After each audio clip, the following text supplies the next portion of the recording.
दोस्तों नमस्कार। मैं सुनील गोस्वामी एडवोकेट एक बार फिर से आपका स्वागत करता हूँ। आगे बढ़े इससे पहले रिक्वेस्ट रहेगी, एक बार लाइक शेयर और सब्सक्राइब जरूर करें चैनल को, ताकि अत्यधिक और अधिक जानकारियाँ मैं आपके लिए लेकर आता रहूँ, हौसला अफजाई के लिए, मोटिवेशन के लिए। चलिए आज हम बात करते हैं, कुछ लीगल के साथ ही जुड़ी बातें हैं। आरबीआई ने कुछ नए नियम अभी जारी किए हैं। ये नियम 2 दिसंबर 2024 को जारी किए हैं, जो कि आपसे बहुत महत्वपूर्ण है। देखिए, अगर आपका कोई भी किसी प्रकार का खाता है, सेविंग अकाउंट है, बैंक के अंदर है, और उससे उसके अंदर कुछ ऐसी इंपॉर्टेंट 4 गाइडलाइंस जारी की गई हैं, अगर हमने उनके ऊपर ध्यान नहीं दिया तो आपका पैसा जब्त हो सकता है, पैसा बिल्कुल खत्म हो सकता है। तो सबसे पहले तो ये जान लेते हैं कि ये जो नियम है ये किन किन बैंकों के ऊपर लागू होगा। ये सभी प्रकार के बैंकों पे लागू होगा, कमर्शियल बैंक्स जिनको हम बोलते हैं, जैसे पीएनबी है, एसबीआई है, एचडीएफसी, एक्सिस, ये इस तरह के जितने भी बैंक हैं। लेकिन इसके अंदर जो रीजनल रूरल बैंक्स हैं, रूरल बैंक्स, इनको छोड़ दिया गया है। जैसे कि क्षेत्रीय ग्रामीण बैंक वगैरह होते हैं, छोटे छोटे बैंक होते हैं गांव के अंदर, उनके अलावा ये सभी, आप ये मान के चल सकते हैं, ये सभी बैंकों के ऊपर ये ऑलमोस्ट लागू है। तो आपका पैसा जब्त हो सकता है अगर आपने इन बातों की तरफ ध्यान नहीं दिया। सबसे पहले उन लोगों का पैसा जब्त हो सकता है जिन लोगों का 1 साल से, पिछले 1 साल से अकाउंट जो है इनएक्टिव है। मतलब आपने उसके अंदर कुछ भी ना तो उसमें डाला है, ना निकाला है, कुछ भी नहीं किया है, पिछले 1 साल से वो ऐसे ही पड़ा हुआ है। तो अगर आपका ऐसा कोई अकाउंट है जिसके अंदर पैसा आपने ना डाला है, ना निकाला, कोई ट्रांजेक्शन ही नहीं हो रही है आप उसके अंदर, तो इसको आरबीआई के रूल्स के मुताबिक इनएक्टिव अकाउंट माना जाएगा। और इनएक्टिव अकाउंट के अंदर, जैसे कि बहुत से बच्चे स्कॉलरशिप के लिए अकाउंट खुलवा लेते हैं, स्कॉलरशिप का अकाउंट एक बार यूज किया, उसके बाद यूज ही नहीं कर रहे, फिर वो इसके बाद डीबीटी, डायरेक्ट बेनिफिट ट्रांसफर के लिए कुछ अकाउंट खुलवा लेते हैं। इसके साथ साथ ईबीटी, इलेक्ट्रॉनिक बेनिफिट ट्रांसफर के अकाउंट्स होते हैं। तो ऐसे बहुत से अकाउंट्स खुल जाते हैं गवर्नमेंट स्कीम्स की फैसिलिटीज को लेने के लिए, या किसी और पर्पज से हम खुलवा लेते हैं या खुलवाए जाते हैं, और फिर उनमें हमारा पैसा पड़ा रहता है और फिर हम उनको भूल ही जाते हैं या उनकी तरफ ध्यान ही नहीं है। तो ध्यान रखिए, अभी ये नई गाइडलाइन आई है, इन गाइडलाइंस के अकॉर्डिंगली अगर आप उनको ऑपरेट नहीं कर रहे हैं तो इनको बंद किया जा सकता है और आपका पैसा जब्त हो सकता है।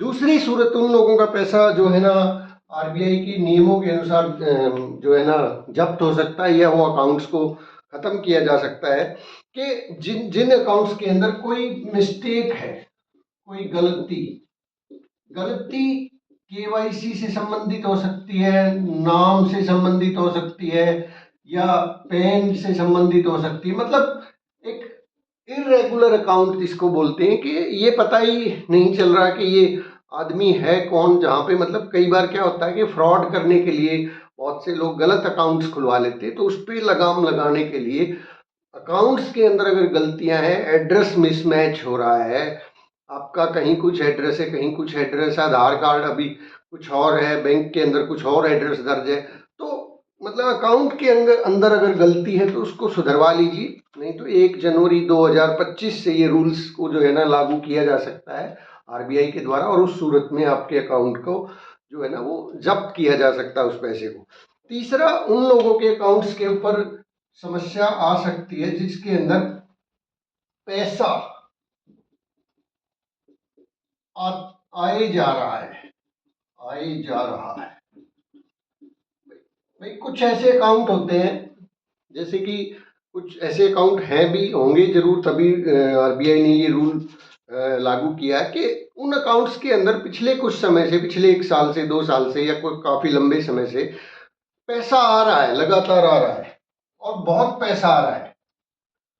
तो बहुत पैसा आ रहा है, तो इसका क्या मायना है कि एक अकाउंट है, उस अकाउंट को कोई ऑपरेट भी नहीं कर रहा है, कोई निकलवा तो रहा ही नहीं, रहा नहीं है उसमें से, उसके अंदर डाले जा रहा है, डाले जा रहा है, पता नहीं कहाँ कहाँ से पैसे आ रहे हैं। तो ऐसे अकाउंट को सस्पिशन की नज़र से, संदेह की नज़र से आरबीआई देखता है, और ऐसे अकाउंट्स को भी के अंदर जो पैसा आए जा रहा है, आए जा रहा है, अगर आप उसको नहीं संभालते हैं, आप उसको जाके देखते नहीं, हो सकता है आपके बेटे ने अकाउंट खुलवा के उसमें वो विदेश से पैसे भेजे जा रहा है, भेजे जा रहा है, आप उसको संभाल ही नहीं रहे, कोई लेन देन नहीं कर रहे हैं, तो तो इस तरह के अकाउंट्स के अंदर जाके अपने डॉक्यूमेंट्स का अपडेशन है या उसमें कुछ लेन देन जारी रखिए, ताकि वो अकाउंट जो है वो फ्रीज ना हो जाए या फिर वो जब्त होने की कगार पे ना पहुंच पाए।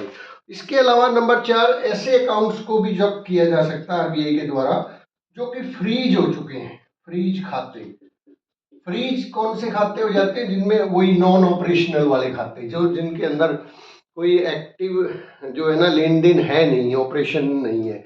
और इस तरह के खातों को भी जो है ना आरबीआई की ये जो गाइडलाइंस ये कहती हैं कि भाई इन खातों को भी जो है बैंक्स जो है ना, इसके साथ साथ आरबीआई ने बैंक्स को एक हिदायत भी दी है कि आप इस तरह के खातों को आइडेंटिफाई करें, पहचान करें, उनके बारे में फिर रिपोर्ट भी करनी है जो है ना बैंक्स को, जो है आगे फर्दर आरबीआई को रिपोर्ट करनी है। और कोशिश करें, पहले तो कोशिश करें कि इन लोगों की पहचान हो सके, संपर्क करने की कोशिश करें। भाई किसी की केवाईसी ओके नहीं है या कुछ और है तो उनको वीडियो केवाईसी के माध्यम से या किसी और इलेक्ट्रॉनिक माध्यम से, व्हाट्सएप से या टेलीफोनिकली आप उन लोगों को सूचित करें। और फिर भी अगर कोई इस तरह के एक्टिव अकाउंट्स में ये दिक्कतें पाई जाती है तो फिर हम इनको अकाउंट्स को जब्त करने वाले हैं। तो इस तरह की गाइडलाइंस जो है आरबीआई ने जारी की हैं। आप अगर सेविंग खाता धारक हैं, आपका पैसा है तो बचा लीजिए, अपने खाते के ऊपर नज़र रखिए। एक और जो है ना इसके अंदर अभी अभी सुनने में आया है कि अभी एक नया रूल आ सकता है आरबीआई की तरफ से, जिसमें नॉमिनी जो है, नॉमिनी, आज तक हम एक नॉमिनी बनाते हैं अपना कि अगर कोई व्यक्ति है जिसका अकाउंट है वो पैसे उसके बाद अगर उसकी डेथ हो जाती है किसको जाएंगे, तो नॉमिनी बनाने की सुविधा होती है बैंक्स में। अब एक नया रूल आने की संभावना है कि आप आने वाले समय में एक नहीं 4 नॉमिनी बना पाएंगे। कि भाई क्या होता है कि आपने किसी को नॉमिनी बनाया, ए को, अब ए भी नहीं है, तो अब उस सूरत आप भी नहीं है, ए भी नहीं है, तो फिर उस सूरत में पैसा कहाँ जाएगा? तो अगर A B C D 4 nominee का ऑप्शन हमें मिल जाता है तो फिर इसके बाद ये, इसके बाद ये और इसके बाद ये, इस तरीके से जो है ना आपका पैसा फिर कभी भी कमाया हुआ व्यर्थ नहीं जाएगा। तो चलिए, बहुत बहुत शुक्रिया। इन रूल्स की तरफ ध्यान दीजिए। 2 दिसंबर 2024 के रूल हैं। चैनल को लाइक, सब्सक्राइब और शेयर जरूर कीजिए। बहुत बहुत शुक्रिया, धन्यवाद।